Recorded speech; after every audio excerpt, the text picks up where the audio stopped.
सरल और धारा प्रवाह हिंदी में छांदोग्य उपनिषद। प्रस्तुतकर्ता स्वयं प्रकाश शर्मा। छठा भाग। छठे भाग में तीसरा अध्याय संपन्न हो जाता है। इसमें तीसरे अध्याय के आखिरी 6 खंड हैं, खंड 14 से खंड 19 तक। यहाँ यह बताया गया है कि जीव की आत्मा विश्व की आत्मा ब्रह्म के साथ एक है। विश्व एक बड़े कोश, एक बड़े खजाने के समान है और व्यक्ति का जीवन यज्ञ के समान है। उपनिषद। यह पूरा विश्व ब्रह्म ही है और यह ब्रह्म इस विश्व की आत्मा है। इसी ब्रह्म से तो जीव निकला है और इसमें ही यह श्वास लेता है। इस ब्रह्म के बिना तो जीव का अस्तित्व ही नहीं है। ब्रह्म के बिना तो जीव रह ही नहीं सकता और वह घुल जाएगा। व्यक्ति को इस ब्रह्म पर शांत मन से ध्यान लगाना चाहिए। यह जान लो कि व्यक्ति वास्तव में इरादा या लक्ष्य ही है। जो भी इरादा या लक्ष्य व्यक्ति का इस लोक में होता है, मृत्यु के बाद, इस लोक से जाने के बाद वह वही लक्ष्य बन जाता है। इसलिए व्यक्ति को अपने जीवन के लिए कोई अच्छा लक्ष्य या इरादा अवश्य बना लेना चाहिए। वह ब्रह्म तो मनोमय है, अर्थात वह मन का है। उस ब्रह्म का शरीर जीवन है, उसका रूप प्रकाश स्वरूप है, उसे सत्य के रूप में सोचा गया है। उसकी आत्मा आकाश है, उसमें सभी कर्म व कर्तव्य मौजूद हैं, उसमें सभी इच्छाएं मौजूद हैं, उसमें सभी गंध व स्वाद मौजूद हैं। वह सारे विश्व को घेरे हुए है और वह बिना वाणी और बिना चिंता के है। हृदय के भीतर मेरी यह आत्मा एक धान के दाने से भी छोटी है, यह एक मक्की के दाने से भी छोटी है, यह एक सरसों के दाने से भी छोटी है, यह एक जौ के दाने से भी छोटी है। यहां तक कि यह तो जौ के दाने के अंदरूनी छोटे से छोटे भाग से भी छोटी है। लेकिन साथ साथ हृदय के भीतर मेरी यह आत्मा इस पृथ्वी से भी बड़ी है, यह स्वर्ग से भी बड़ी है, यह आकाश से भी बड़ी है और यह इन सब लोकों से भी बड़ी है। यह मेरी ही आत्मा है जो हृदय के भीतर है। मेरी इस आत्मा के अंदर मेरे सभी कर्म और कर्तव्य, मेरी सभी इच्छाएं, सभी गंध तथा सभी स्वाद हैं। मेरी यह आत्मा सारे विश्व को घेरे हुए है। मेरी यह आत्मा बिना वाणी बिना चिंता के है। मेरी यह आत्मा जो हृदय कुंज के भीतर है, यही ब्रह्म है। इस जीवन से प्रयाण करने के बाद अपनी मृत्यु पर मैं इसी ब्रह्म में ही प्रवेश करूंगा। वह जो इसे ऐसे जान लेता है और जो इसमें विश्वास रखता है, जो इसमें विश्वास करता है, उसकी सभी शंकाओं का समाधान हो जाएगा। उसकी कोई भी शंका बची नहीं रहेगी, वह शंका मुक्त हो जाएगा। ऋषि शांडिल्य कहते थे, जीव की आत्मा और ब्रह्म या परम आत्मा तो एक ही है। हाँ, जीव आत्मा और परमात्मा तो एक ही है। अब हम ब्रह्मांड के कोश के रूप पर आते हैं। ब्रह्मांड एक कोश, एक खजाना पेटी है जिसका कभी पतन नहीं होता। इस कोश या खजाना पेटी का भीतरी भाग वातावरण है, इसका निचला भाग पृथ्वी है। अंतरिक्ष की दिशाएं इस खजाना पेटी के कोने हैं और आकाश इस पेटी का ऊपरी ढक्कन है। इस खजाने में ही वह सारी संपत्ति है जो सृष्टि में मौजूद है।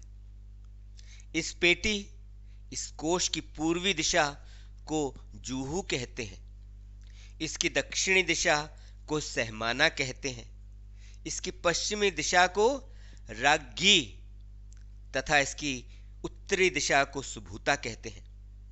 इनका पुत्र वायु है। वह जो इस वायु को अंतरिक्ष की दिशाओं के पुत्र के रूप में जान लेता है, वह कभी भी पुत्र के लिए शोक नहीं करता। वह पुत्र शोक में कभी आंसू नहीं बहाता। मैंने इस वायु को अंतरिक्ष की दिशाओं के पुत्र के रूप में जान लिया है, मुझे कभी भी पुत्र शोक न हो। अपने पुत्र का नाम 3-3 बार लेते हुए वह यह कहता है, मैं अपने पुत्र के साथ इस अनश्वर कोष, इस अनश्वर खजाना पेटी में शरण लेता हूं। मैं अपने पुत्र के साथ श्वास में शरण लेता हूं। मैं अपने पुत्र के साथ भू में शरण लेता हूं। मैं अपने पुत्र के साथ भुआ में शरण लेता हूं। मैं अपने पुत्र के साथ स्वः में शरण लेता हूं। जब मैंने कहा कि मैं श्वास में शरण लेता हूं, तब मैंने यह जानते हुए कि संपूर्ण अस्तित्व में आए हुए सब कुछ का आश्रय व सहारा श्वास ही है, तब मैंने वास्तव में यह कहा था कि मैं अस्तित्व में आए हुए सब कुछ का सहारा लेता हूं। मैं सहारे अस्तित्व में शरण लेता हूं। जब मैंने कहा कि मैं भू में शरण लेता हूं, तो मैं वास्तव में यह कह रहा था कि मैं पृथ्वी में शरण लेता हूं, मैं वातावरण में शरण लेता हूं, मैं आकाश में शरण लेता हूं। और जब मैंने कहा कि मैं भुआ में शरण लेता हूं, तो वास्तव में मैं कह रहा था कि मैं अग्नि में शरण लेता हूं, मैं वायु में शरण लेता हूं और मैं सूर्य में शरण लेता हूं। और जब मैंने कहा कि मैं स्वः में शरण लेता हूं, तो वास्तव में मैं कह रहा था कि मैं ऋग्वेद में शरण लेता हूं, मैं यजुर्वेद में शरण लेता हूं और मैं सामवेद में शरण लेता हूं। मेरे कहने का मतलब था कि मैं तीनों वेदों के ज्ञान में शरण लेता हूं। ऐसा ही मेरे कहने का मतलब था।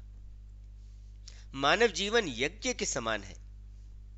वास्तव में व्यक्ति स्वयं एक यज्ञ है। इस यज्ञ की 3 आहुतियां होती हैं, जो है पहली सुबह की आहुति है, दूसरी मध्य दिवस की आहुति है और तीसरी सायंकाल की आहुति है। सुबह की पहली आहुति गायत्री मंत्र से दी जाती है। गायत्री मंत्र के 24 उच्चारण इकाई हैं और एक उच्चारण इकाई 1 बरस के बराबर है। इसलिए इस आहुति की अवधि 24 वर्ष की है। यज्ञ के इस भाग से वसु जुड़े हैं। वसु प्राणाधार श्वास हैं और वे सृष्टि में सब कुछ होने का कारण है। सृष्टि में जो कुछ भी होता है वह वसुओं के सहारे से ही होता है। अपने जीवन में यज्ञ की इस आहुति के दौरान यदि व्यक्ति रोग से ग्रस्त हो जाए तो उसे यह कहना चाहिए कि हे तुम प्राणाधार श्वासो, हे तुम वसुओं, मेरी इस सुबह की आहुति को मध्य दिवस की आहुति तक चलने दो। मुझको जो कि स्वयं यज्ञ है, तुम प्राणाधार श्वासो, तुम वसुओं के बीच न टूटने दो। तब वह उस बीमारी से ठीक हो जाता है, वह उस बीमारी से मुक्त होकर उठ जाता है, वह निरोग हो जाता है। दूसरी मध्य दिवस की आहुति त्रिष्टुप मंत्र से दी जाती है। इस मंत्र में 44 उच्चारण इकाई हैं और चूंकि एक उच्चारण इकाई 1 वर्ष के बराबर है, इसलिए इस आहुति की अवधि 44 वर्ष की है। यज्ञ के इस भाग से रुद्र जुड़े हैं। रुद्र प्राणाधार श्वास हैं और उन्हें रुद्र इसलिए कहते हैं क्योंकि जब वे शरीर से जाते हैं तो वे सबको रुलाते हैं। यदि व्यक्ति अपने जीवन काल की इस अवधि में रोग से ग्रस्त हो जाए तो वह यह कहे कि हे तुम प्राणाधार श्वासो, हे तुम रुद्रो, मेरी इस आहुति को तुम सायंकाल की आहुति तक चलने दो। तुम मुझे, जो कि स्वयं यज्ञ है, प्राणाधार श्वासो, तुम रुद्रों के मध्य टूटने न दो, अवरुद्ध न होने दो। तब वह उस बीमारी से मुक्त होकर खड़ा हो जाता है, वह निरोग हो जाता है। तीसरी और अंतिम आहुति जगती मंत्र से दी जाती है। जगती मंत्र में 48 उच्चारण इकाई है और इसलिए इस आहुति की अवधि 48 साल की है। यज्ञ के इस भाग से आदित्य जुड़े हैं। प्राणाधार श्वास आदित्य है जो महीनों के रूप में समय या काल है, क्योंकि जब वे जाते हैं तो जाते वक्त वे सब कुछ अपने साथ ले जाते हैं। काल सब कुछ अपने में समेट कर अपने साथ ले जाता है। यदि व्यक्ति अपने जीवन काल की इस अवधि में रोग से ग्रस्त हो जाए तो वह यह कहे कि हे तुम प्राणाधार श्वासो, हे तुम आदित्यो, मेरी इस आहुति को मेरे पूरे जीवन काल तक जारी रखो और तुम मुझे, जो कि स्वयं यज्ञ है, प्राणाधार श्वासों के मध्य, तुम आदित्यों के मध्य कभी टूटने न दो। तब वह उस बीमारी से मुक्त होकर उठ जाता है, वह निरोग हो जाता है। वास्तव में यही जानते हुए ऐतरेय महिदास कहा करते थे कि तुम मुझे इस रोग से क्यों ग्रस्त करते हो, क्योंकि मैं इससे मरने वाला नहीं हूं। वह 116 बरस तक जिया और वह व्यक्ति भी 116 साल तक जिएगा जो यह सब ऐसे जानता है। मानव जीवन एक यज्ञ है। जब व्यक्ति उपवास करता है और भूखा प्यासा रहता है तो यह उसकी दीक्षा की क्रियाएं होती हैं, और जब वह खाता पीता है और मौज मस्ती करता है तब वह उपसद व्रत में शामिल होता है। यहां यज्ञ करने वाले इसलिए खुश होते हैं क्योंकि इसमें उन्हें दूध पीने को मिलता है, और जब वह खाता पीता है, हंसता है तथा संभोग करता है तब वह मंत्र उच्चारण और मंत्र बोलने में शामिल होता है। सरलता व सादगी, दान देना तथा दया भाव, ईमानदारी और सच्चाई तथा अहिंसा, ये सब पुरोहितों के लिए उपहार हैं। ये पुरोहितों के गुण हैं। इसलिए कहा जाता है कि वह पैदा करेगा या उसने पैदा किया है। वह उसका नया जन्म है और मृत्यु ही उसकी धर्म क्रिया के बाद अंतिम स्नान है। ऋषि घोर अंगिरस ने यह अपने शिष्य देवकी पुत्र कृष्ण को बताया था, और चूंकि वह इच्छा मुक्त हो चुका था, उसने कृष्ण से यह भी बताया कि व्यक्ति के जीवन के आखिरी क्षणों में जब उसकी मृत्यु होने वाली हो तब व्यक्ति को इन 3 विचारों में शरण लेनी चाहिए। 1, मैं अनश्वर हूं। दूसरा, मैं अडिग और मजबूत हूं। और तीसरा, मैं जीवन का सार हूं, मैं जीवन का रस हूं। इस पर 2 श्लोक हैं। ब्रह्म को जानने वाले अपनी आंखें फेरे हुए अपने हृदय की सभी अशुद्धियां साफ करके प्रकाश को सब ओर देखते हैं। वे प्रकाश को चारों ओर देखते हैं। मूल आदि बीज से निकलकर वे सुबह के प्रकाश को देखते हैं जो आकाश से भी ऊपर चमकता है। अंधकार के परे उस ऊंचे प्रकाश को देखते हुए हम सूर्य को प्राप्त करते हैं, जो देवों में भी देव है। हम उच्चतम प्रकाश को प्राप्त करते हैं। हां, हम उच्चतम प्रकाश को प्राप्त करते हैं।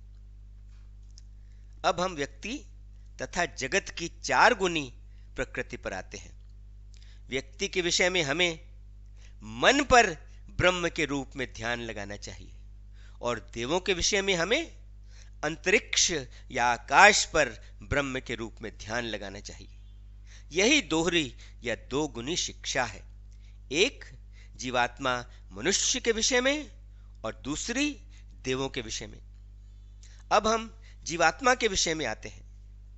जीवात्मा के विषय में उस ब्रह्म के चार पाद या चार अंग या चार हिस्से हैं, जो हैं वाणी, श्वास, आंखें और कान।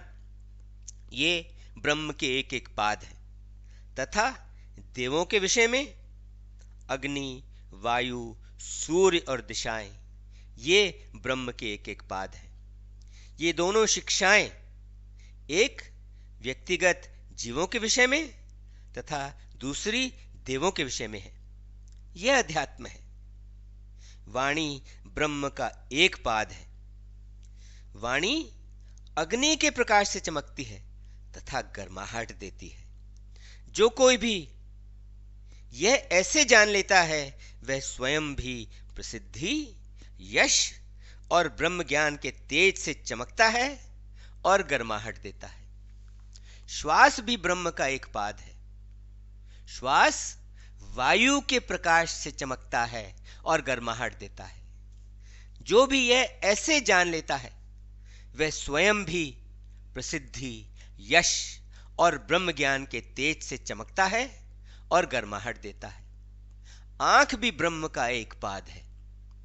आंख सूर्य के प्रकाश से चमकता है और गर्माहट देता है। जो कोई भी यह ऐसे जान लेता है, वह स्वयं भी प्रसिद्धि, यश तथा ब्रह्म ज्ञान के तेज से चमकता है और गर्माहट देता है। कान भी ब्रह्म का एक पाद है। कान दिशाओं के प्रकाश से चमकता है और गर्माहट देता है। जो कोई भी यह ऐसे जान लेता है, वह स्वयं भी प्रसिद्धि, यश तथा ब्रह्म ज्ञान के तेज से चमकता है और गर्माहट देता है। अब हम उस ब्रह्मांडीय अंडे पर आते हैं जिससे यह सृष्टि पैदा हुई है। सूर्य ब्रह्म है, यही शिक्षा है। इसकी अब व्याख्या की जाती है। आरंभ में यह जगत जैसा अब है, यह वैसे विद्यमान न था। यह ऐसे मौजूद न था। यह अस्तित्व में नहीं था। यह ऐसी दशा में था जहां नाम और रूप अभी व्यक्त नहीं हुए थे। फिर यह अस्तित्व में आया। यह बढ़ा और यह अंडे के आकार में बदल गया। 1 साल की अवधि के लिए यह ऐसा ही पड़ा रहा, और फिर 1 साल के बाद यह फटकर खुल गया। इस अंडे के खोल में से 2 भाग निकले, जो एक सोने का था और दूसरा चांदी का था। चांदी का भाग पृथ्वी है और सोने का भाग आकाश है। अंडे की बाहरी झिल्ली स्थूल भाग पर्वत है। अंडे की भीतरी झिल्ली सूक्ष्म भाग कोहरा तथा बादल है। अंडे की नसें नदियां हैं और अंडे के अंदर का तरल पदार्थ सागर है। और जो उस अंडे से जन्मा था, वह आकाश में सूर्य है। और जब सूर्य का जन्म हुआ था, तो लोग खुशी से झूम उठे थे और जोर से शोर मचाने लगे थे। सभी जीव तथा सभी इच्छाएं भी सूर्य के साथ ही पैदा हुई थी।